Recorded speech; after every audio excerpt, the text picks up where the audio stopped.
તો જો વાતાવરણ બસ તો હે વરસાદી. તો પોરબંદરમાં આટલો બધો વરસાદ છે નહીં, હજે એક ઇંચ પડ્યો ન, પણ આવું જ રહીએ વાતાવરણ 3 દીથિયાનું. કા જો વાતાવરણ આવું જ છે, સૂર્ય દેખાણો ને 3 દીથિયાનું.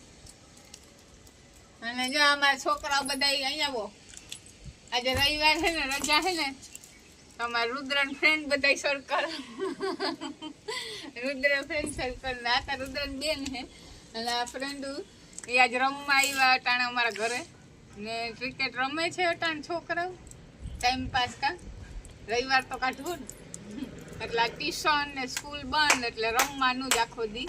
લેસન કંઈ હોય નહીં, નો સ્કૂલનું કે નો ટ્યુશનનું. તો ભાઈ શ્રી બોલો. અમે તૈયાર એટલે હું હે યત્વી પછી આરુષી ને કાવ્યા. વરસાદ આવ્યો ને થોડો ઘણો તો ઈ જોવા ગયા એટલે હું હે હું નહીં, એમ કે વાવેતર ઉગ્યું કે નહીં જોવા ગયા. તો જો છોકરા બધા જો 2 ફિલ્ડિંગમાં, 1 બોલિંગમાં અને 1 બેટિંગમાં. રુદ્રભાઈ કઈ થઈ ગયો આઉટ અને રમે છે ક્રિકેટ. સૌથી વધારે પ્રિય જો કોઈને ગમે રમવું તો આ ક્રિકેટ જ છે. અમારે તો જ્યાં અહીંયા જાય એટલે પગથિયે અમારા આરોસી બેને કર્યા રમકડા ને ઢગલા. અમારી ગાય જો મસ્ત બેઠી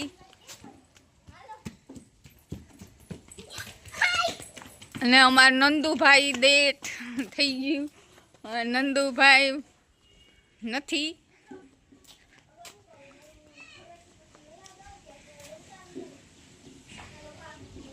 વહી ગઈ છક્કો માર્યો ભેગો સીધા ત્રીજે માળે ચડાય એમ ન.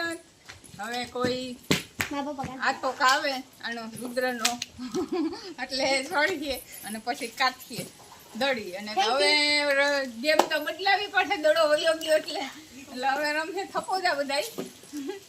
પેલાની આ બધી રમતની ઘણા અટાણના છોકરાઓને ખબર પણ નથી પડતી, કારણ કે સૌથી વધારે અટાણે રમતા હોય તો ગેમ બધા મોબાઈલમાં વધારે રમે છે, એટલે ઘણા લોકોને ગેમની કઈ ઘણી ખબર પણ નથી રહેતી. અમારા રુદ્રને પેલા બહુ આવડતો જ નહીં થપ્પોદાન રમતા, હવે શીખી ગયા બધા ભેગો રમે. એટલે નકર ઘણી એવી ગેમ છે જે બહાર મેદાનમાં રમવાની છે, ઘણા લોકોને ખબર પણ ન હોય, કારણ કે અટાણે બધી ગેમ મોસ્ટ ઓફ મોબાઈલમાં જ રમવાનું પસંદ કરે છે છોકરાઓ. પણ મેદાની ગેમ રમે તો આવે ને. હજા આ દાદી છે અને બીજા બધા હતાઈ ગયા. વેલ્યુ પકડાઈ ગયું થપ્પોદામાં. આ બે ફ્રેન્ડ હે ને રુદ્ર ને આ બે ફ્રેન્ડ હે. હેતવી અને રુદ્ર બેસ્ટ ફ્રેન્ડ હે ને આરોસી સંજય અને કાવ્યા એ બેસ્ટ ફ્રેન્ડ હે. પણ સંજય ગયો કાવ્યા ને સંજય બેસ્ટ ફ્રેન્ડ. આ બે હે બેનું અમાર પાસે જ રહી. સીતારામ બધાને. અત્યારે વાગ્યા છે 1 અને હું અત્યારે આવી છું ચોપાટીએ, જ્યાં જન્માષ્ટમીના મેળાની તૈયારી ચાલુ છે અને એ જોવા માટે. તો જો આ આનંદ મેળાની તૈયારી થાય છે અને આ સાઈડના ગ્રાઉન્ડમાં જન્માષ્ટમીનો મેળો થશે, પણ ત્યાં તો જે 1-2 ચકડોળ આવી. અને અહીંયા અત્યારે આજ રવિવાર છે ને તો ગુજરી પણ ભરાય અને ત્યાં પણ બહુ ગળદી છે, એટલે અમે લોકો સાઈડમાં નીકળી આવ્યા, હું અને રુદ્ર. સારું છે ને તો બેહવાની મજા આવે, નકર તડકો હોય તો આમાં તમે આટાઈ પણ ન મારી શકો.